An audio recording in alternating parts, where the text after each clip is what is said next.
Welcome to the intersection of technology, cybersecurity, and society. Welcome to ITSP Magazine.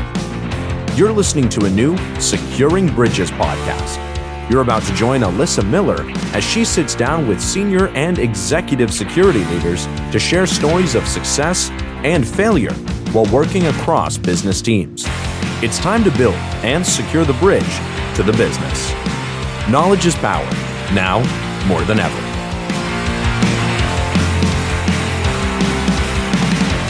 Hey everybody, we are back once again. It's another week of Securing Bridges, where we talk about how we bridge the gap between the security team and the rest of our organization, or even the rest of our world.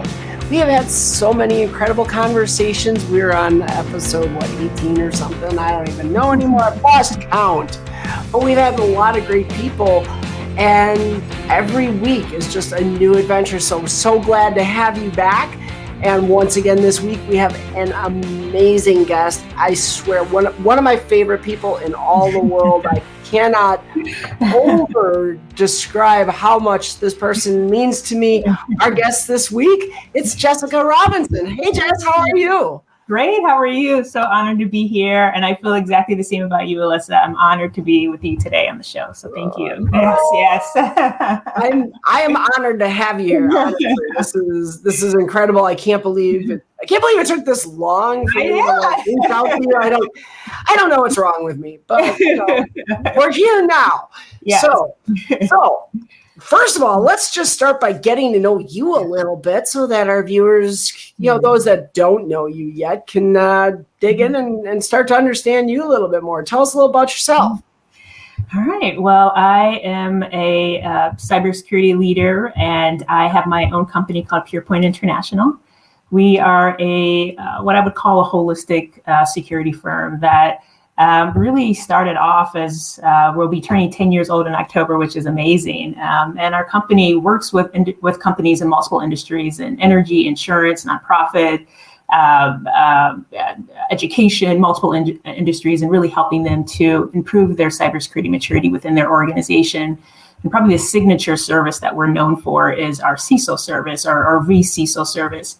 But really, the core foundation of what we do really is what we would say is creating or innovating in what we call consciously secure leadership, and creating and our brand Consciously Secure Living.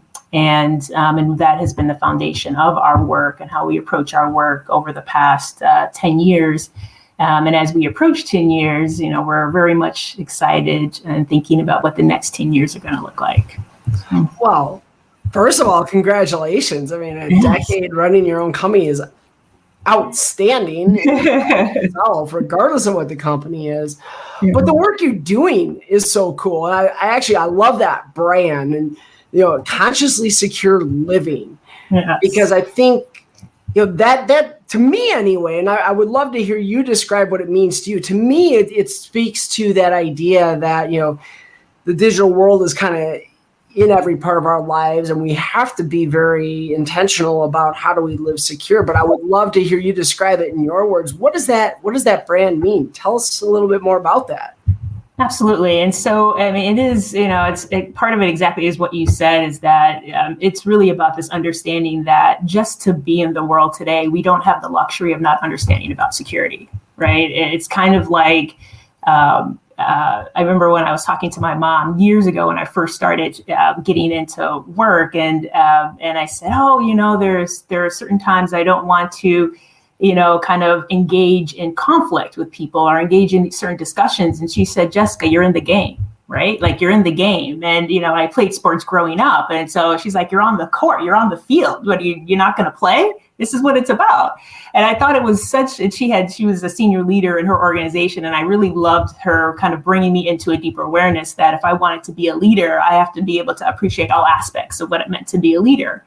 And when it comes to security, that as a human being, we don't have the luxury in today's world to want to be online, or to want to have a bank account or do other things within our life and think that we have the luxury of not paying attention to security and privacy. And that's what it's about. But also at its core, absolutely what at its core, and why we use the word holistic is because I think particularly in the security industry, holistic is used a lot to describe multiple different ways of looking at security. But we really look at it as, yes, digital security is important. Yes, physical security is important, but so is emotional, psychological, and spiritual. And that for a lot of times when we're working with leaders, we to address a cyber incident or to address a physical security issue and to not address other aspects of security that person is or that team is going through isn't realistic in that moment. So we have to ensure that we're bringing our full selves. We have to ensure that we're addressing the reality of what people go through. And so our work and the foundation of our work is grounded truly on a holistic approach, where we look at all aspects of that when working with an organization and with individuals. That is incredible, because what I really love there, and I don't think we acknowledge this enough, how some of those lesser talked about components, like you mentioned, emotional security, for instance. If someone isn't in a space of emotional security, that affects them in those other aspects as well. Right. And how, if we're counting on somebody to, as we say, end users are our best defense against attackers or whatever. Well, yeah, if they're not emotionally in a safe place, we can't expect them to be helping secure our organization. So am I kind of seeing that? Is that sort of? Yeah, that's exactly it. Yeah, that's exactly it. And also that, that all of these things kind of ricochet off each other, and that, if someone isn't feeling emotionally secure or grounded, then it can be very difficult for them to think about, other aspects of security as well, to your point, like digital security. But it could be depending on their work in the world, depending on whether they're a senior leader or an organization, an individual contributor. We work with high profile individuals as well. And so if that individual is a high profile individual, then, not feeling emotionally safe, if they've just been hacked and, is like, they cannot, it can be hard to function, right? It can be hard to show up and give a talk. It can be hard to show up and do an interview or show up and go to work. And so the way that we look at it is, we really work with the people that we support on a day-to-day basis to encourage them to be what we call consciously secure leaders. That, we're consciously secure where we understand all of these different aspects of security, and that maybe the work that we do causes us to have greater risk because we're higher profile or because of the type of industry we're in or whatever it happens to be. But we can still manage this and we can still move forward. And we can find different ways to manage how all of this is interacting and impacts our life. Very cool. So one of the things I love whenever I get the opportunity to speak to someone who started their own business, today we call them founders, right? As like this huge collective term. And I mean, legit, you're a founder. I get you founded an organization, but what inspired you to do this? I feel like there's always everybody that I know that's ever started an organization like this has a really cool origin story. Now I'm putting you on the spot. You are you have enough time for it. Oh my goodness! I don't know if you have much, but I'll do it as quickly as I can. So yeah, I think there are a couple of different aspects. There was one that, when I was young, I knew that I would work in security. I always knew security was for me. And I always felt like in previous lives that this was the work that I had done, just obviously in different ways, but that security was something that was foundational for me. But also growing up, I also knew that I didn't really feel safe a lot. There were times where I felt scared all the time. And so I think that it was also just intuitive for me to kind of be looking around going, what does it mean to be safe here? What does it mean to be safe there? And whether that was in social situations or whether it was physical security related. I traveled when I was in college. I also traveled a lot alone. So it was one of these things where I was constantly needing to know how to protect myself. And it was actually when I was working for a Fortune 50 company. I had taken some time off for vacation, and I went to India and Nepal. And I'd spent a number of years as a practicing Buddhist. And so for me, this was like a pilgrimage to really be able to go and have this time in India and Nepal. And the first night we were in Nepal, I got really sick, and it was really bad. And the next day, it was like I was throwing up. It was like coming out of all ends, like both ends. And I literally thought that I could die, like I could feel the life oozing out of me. And that night, I had a dream. And that night, my grandmother, who had passed 6 years earlier, my mom's mom, came to me in this dream, and we were in her attic in our home. And it was like in this attic that we were kind of like getting ready for a homecoming, really, like it was like a homecoming celebration, a party. And my grandmother started to kind of float up the stairs, and she floated to me in this beautiful purple gown. And she just looked at me and said, "You can come with me now, or you could stay." And I knew exactly what she meant, that I could die in that moment and I can go with her, or that I could stay. And I immediately said, "Well, I'm gonna stay." And she said, "Good, you have much more work to do." And then I woke up and I was just like, oh my goodness, what more work do I have to do? This is incredible. And I'd actually taken this time to really look at what would be next for me. There are all these things in security that I knew that I wanted to do, that I wanted to create, that I wanted to experience, but hadn't done. And it was all of a sudden, it was like all of these like images, words started coming to me. And it was create a more consciously secure world for billions of people. What would it mean to create a more consciously secure world where the feminine was honored, where women felt safe, to just be themselves, to live their life, where marginalized individuals felt safe to exist and to do whatever it is that they were doing in the world. And so in the end, it really just became our business really became what would it mean to create a more consciously secure world where the feminine is honored, where the divine feminine is honored. And that's what we do. And so consciously secure is how are we raising consciousness? How are we really creating a different approach to security, and in a way that really makes sense? How are we protecting the feminine? How are we ensuring that we're supporting all aspects of individuals, all genders, but feminine is really related to energy, right? So there's masculine and feminine energy. So how are we protecting that energy in a masculine world? And then the other thing is, of course, security, but also understanding that security, again, isn't just digital and physical, it's emotional, psychological, and spiritual. And so how do we really bring all of that forth to be able to birth a new consciously secure world? Yeah. And I got to agree with Kevin on this. Wow. That is by far one of the coolest. And I've heard a lot of really cool origin stories, but that is like amazing. I can't even imagine what it'd be like to experience such a spiritual moment like that and have that really be such a guiding force for you. But clearly it is. I mean, yeah. I've seen it, me personally, I've seen it in the things that you do, the things we're involved in. I mean, you and I met through WESIS, initially, right? Exactly. And exactly. And for those of you who don't know, Women in Cybersecurity, wonderful organization that Jessica and I are both very fortunate to be a part of. Mm-hmm. But, I love the way that is just so clearly and genuinely a guiding force for you. So how does that then manifest in terms of like when customers come to you and they say, I feel like your customers must come with more than just, well, we need a vCISO, right? I mean, like I feel there's a million competitors out there that, they could choose, maybe some dude, that's all they'd come to you with, but I'm betting there's more to what brings them your way than, say, why they would go to some other organization. Yeah. A lot of times people come to us, and for the most part, we are a referral-based business. So a lot of times people come to us because we've worked with someone that they know. They've actually already worked with another security or IT company, and they're really looking for a different approach. They're looking for something that's innovative and that maybe works with their culture or their values.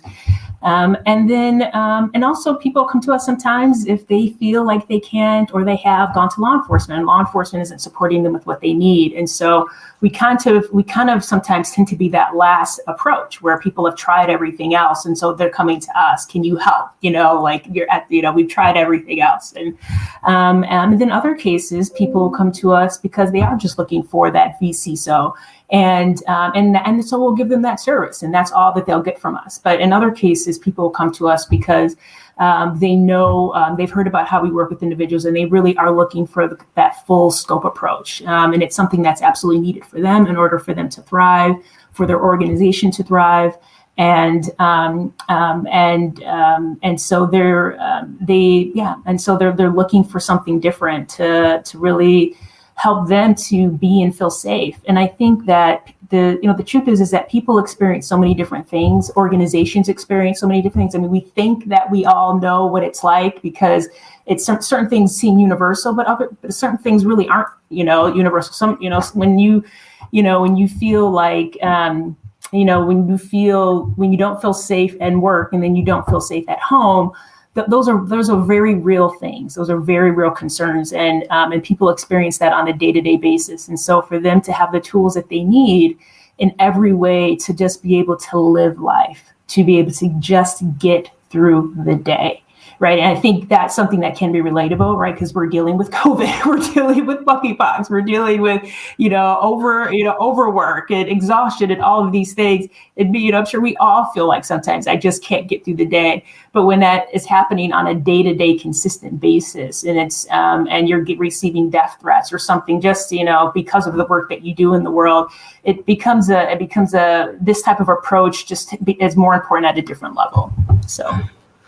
So Frank made a comment here, and I know he was referring, this came in about the time you were talking about, just how word of mouth and that sort of thing kind of brings in a lot of your clients. But I'm going to use this and kind of segue just a shade here, because what you just described to me is a very human first approach to security that I think is far too easily lost in our day-to-day. So often we think about security as like a technology thing alone. I even, at the very beginning said something about, our digital world, and you very quickly brought it back to that human piece, that human element, if you will. Thank you, RSA, for a few years ago, making that the thing. Yeah. But it is that human element that we oftentimes lose sight of.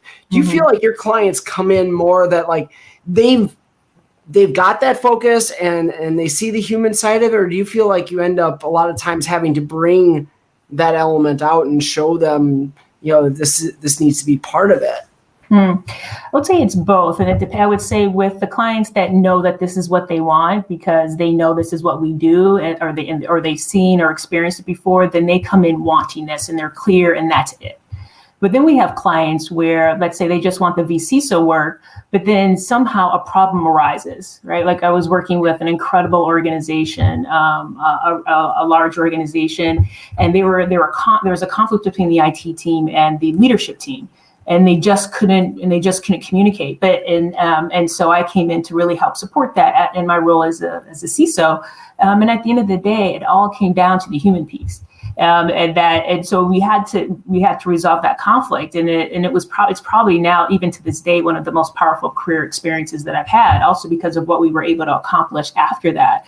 But I find that in those situations where there's when there's so much pain, right? When the leadership team wants something and the IT team wants something and they can't communicate because they're not using the same language, and there really is deep, deep pain because of what has not been accomplished or what people feel have not been said or not been heard. But then being able to go in there and really solve and really heal that is a powerful experience. And then to be able to move the organization forward to achieve really great things is something that I think is needed in every organization. And, I think technology is absolutely important, but as of right now, the human, it is still human led. And we still have human beings that are in charge of the technology that we use on a day-to-day basis, and ensuring that that they are fully engaged and have everything that they need to be successful on all ends. So whether it's the leadership team or the IT team or the security team, whatever, I find that continues to be the most important piece of this work. So do you find yourself getting kind of resistance sometimes? I feel like there's still, I know I run into this from time to time. There's those people I feel like, well, all that human soft stuff, that's just to make people feel better. And so oftentimes it gets kind of rejected because people don't see necessarily the business value from that, right? Some security leaders, maybe those that are a little, more experienced, will say sometimes are used to a little bit different world. Do you run into that? And if so, how do you kind of change that narrative and get them to see how this is valuable to their business? Yeah, I do. And, but I'm very careful and strategic about what I do with people and what I don't do. I can tell if people are ready to engage in a certain type of conversation and if they're not. And if they're not, I'm just not going to go there because there's no need to do that. So then we just talk about what's most important for them at that level of security, and we do that.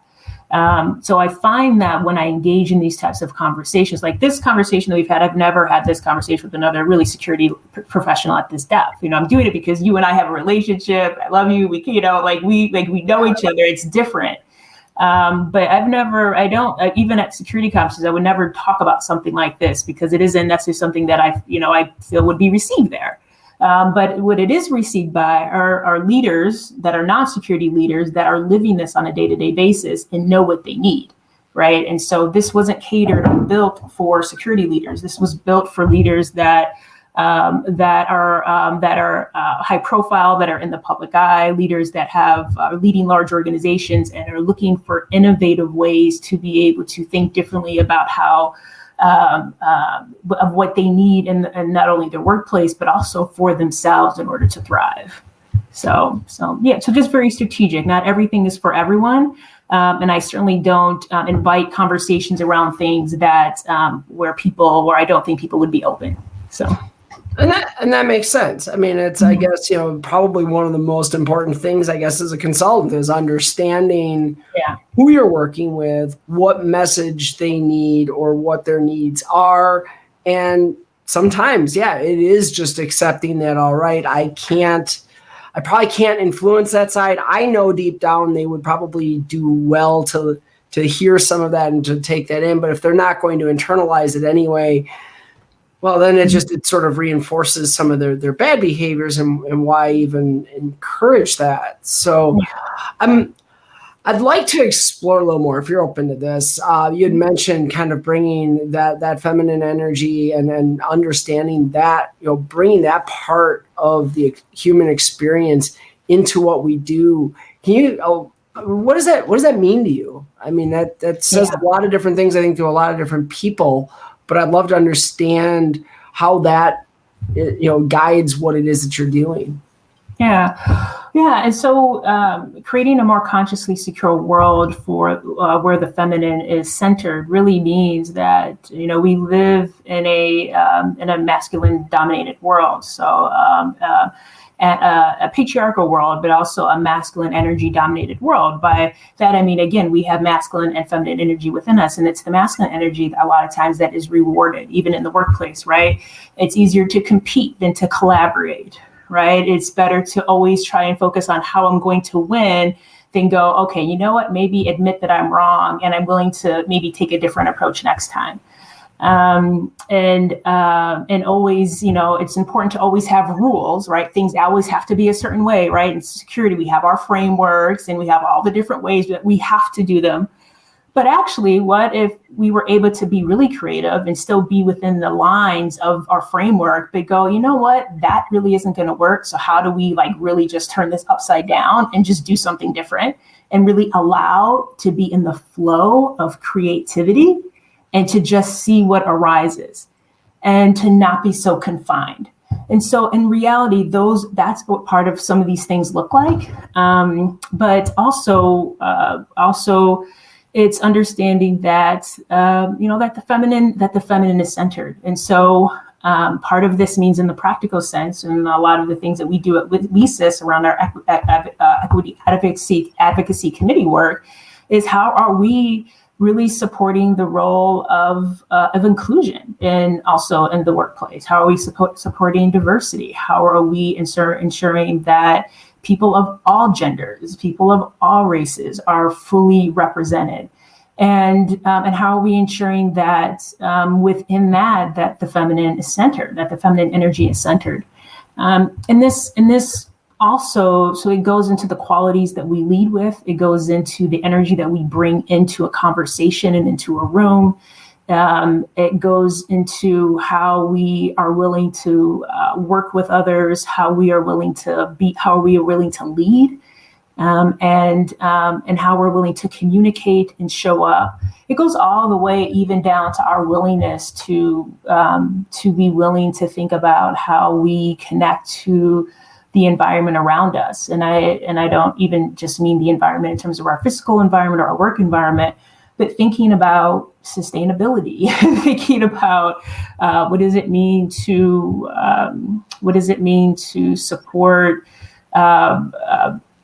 to help ensure a sustainable Earth, because the Earth Mother, right? I mean, if we're going to support the feminine, we want to support all of what that means, which means thinking about what it means to have a sustainable land to live on. And so it really means looking at it in multiple ways and supporting and through our own values at PurePoint, but then helping organizations to think about how they do that as well with their organization. So. Yeah, and you mentioned the work that we've done. We've been fortunate enough to work together on the Equity Advocacy Committee, and I think that and I've seen firsthand just the way that you live this, and that it's one of the things that really excites me every time I get to talk to you, because it is your own self-awareness around how do I help people feel not just safe, but like they actually belong, which is a thing. And I know that word belonging now is getting adopted into like DEI programs and stuff. And, and maybe that's good. Maybe that's not. I think it's the right focus, whether or not the word becomes a buzzword or not, doesn't matter to me as so much as, just helping people, so that they can feel like they belong in an environment. Because at the end of the day, if I hire someone into my organization, or I'm working with someone in some nonprofit or some volunteer role or whatever it is, and they don't feel like they belong there, they're not going to be effective. They're not going to stick around, and that's yet another potentially really good resource that I missed out on. And so I think that becomes this, almost like the guiding light to me, more than even talking about diversity and inclusion, which are all important aspects to that. But I feel like the holistic part of that is making people feel like they belong. Yeah, absolutely. Absolutely. I mean, we're all, we are all connected. We're all, we all in many cases, though we're all very different, and it may feel like we're that what makes us different seems to be coming more to light in the surface. But at the end of the day, we all want to be healthy. We all want to be happy. We all want to contribute. We all want to feel love, to extend love. And there's so much more that brings us together than separates us. And so it's really, to your point, it's about how are we constantly bringing people in to really feel that connection to the work that we're doing and to each other. And so I highlighted Kevin's comment here because I agree with it, and clearly so does Frank Barton, who also plus one that. But I think this is true. I mean, this is, I think, where maybe the next level of cybersecurity falls, is being able to understand that it is so much more than just how do I secure a cloud environment, or how do I build a vulnerability management program, or all those nuts and bolts things that we talk about, but to be able to sit down and actually have conversations about people and what people mean in terms of our living in a secure way, and going back to your brand again, consciously secure living. So as we think about that, how can we be, as a security industry, more conscious about this? Do you feel what do we need to do to add that conscious part of your consciously secure living and make and see that grow and get better? Yeah. So there are a couple of things. I love that question. There are a couple of things that I would say in regards to that. I think this requires a mindset shift for the industry. And as we're looking to the next 10 years, one of the things that's really important for us is that we're looking at is how do we create this mindset shift within our own industry first with security leaders, and then also across the world.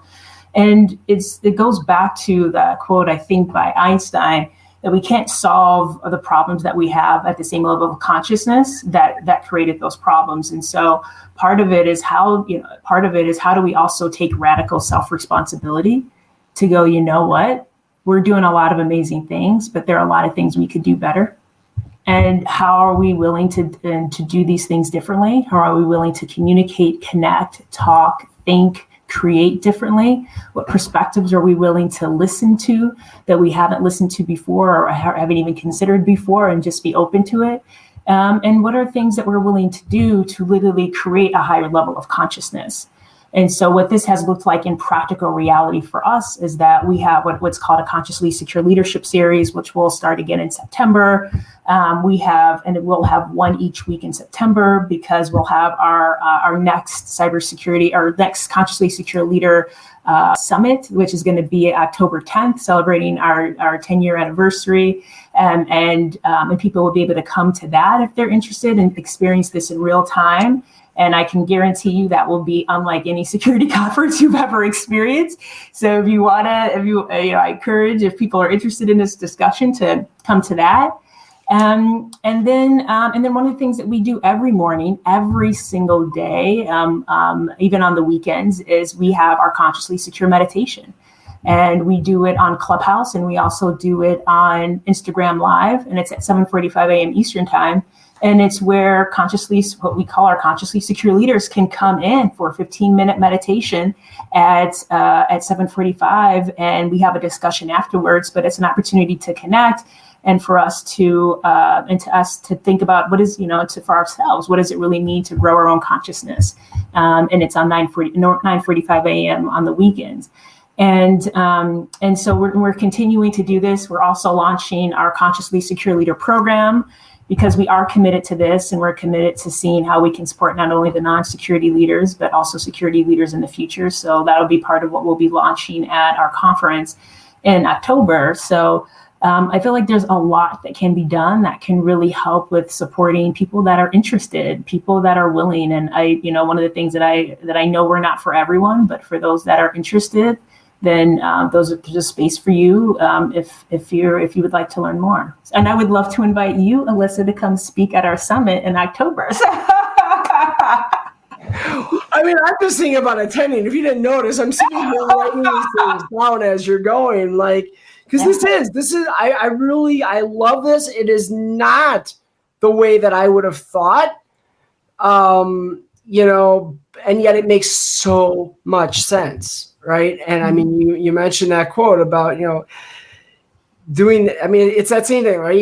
You can't fix the problems by doing the same thing you've always been doing, or being in the same space that you've always been in. And so I love this idea of how do we start to create a different consciousness around this. And maybe there is a collective consciousness that exists with that. And how can we grow that? I'm enthralled with this. This is incredible. So thank you for that. And we can chat more about, other things related to that. But, I guess as we're getting close to the time to wrap things up here, I'm curious if you were speaking to just someone, maybe individual contributor, someone in an organization where they're hearing this today and they're feeling like that really strongly, like this is, God, my organization would really benefit from this, but I don't feel like I'm in a position to make these changes because maybe I'm not at a very high management level and I don't have, authority. Do you have any thoughts, or what would you say to them about how they can start to maybe influence a little bit of this type of change in whatever type of organization it is that they're in, where they think that maybe we could do a little better, or we could start to adopt some of this? Yeah. Well, the first thing I would say is take a note of the conference, October 10th, and come to that. I think that will give more of a foundation on this, so that one can even feel comfortable about thinking about how to communicate this within the workplace, kind of the language and the words to use.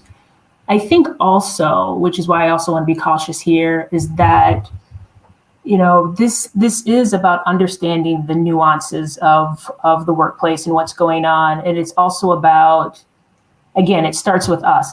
It is about radical self-responsibility. So it's kind of like when we talk about allyship. There's passive allyship, there's active allyship. There's an awareness of that someone is actually an ally and they're doing work as an ally, or they're actually just doing nice things, but they don't even realize that they're an ally. So there's a point of actually coming into a conscious awareness of yourself and exactly of what it is that you're interested in doing, what it is you want to create, and then representing that in the workplace. So representing, if you're interested in thinking about, well, what does it mean to create and bring in more feminine energy into the workplace, or think about creating a more consciously secure workplace grounded in the feminine. Then when we see spaces that are being very top down, or being very focused, where it has to be this way and the only way, or where people are talking over each other, where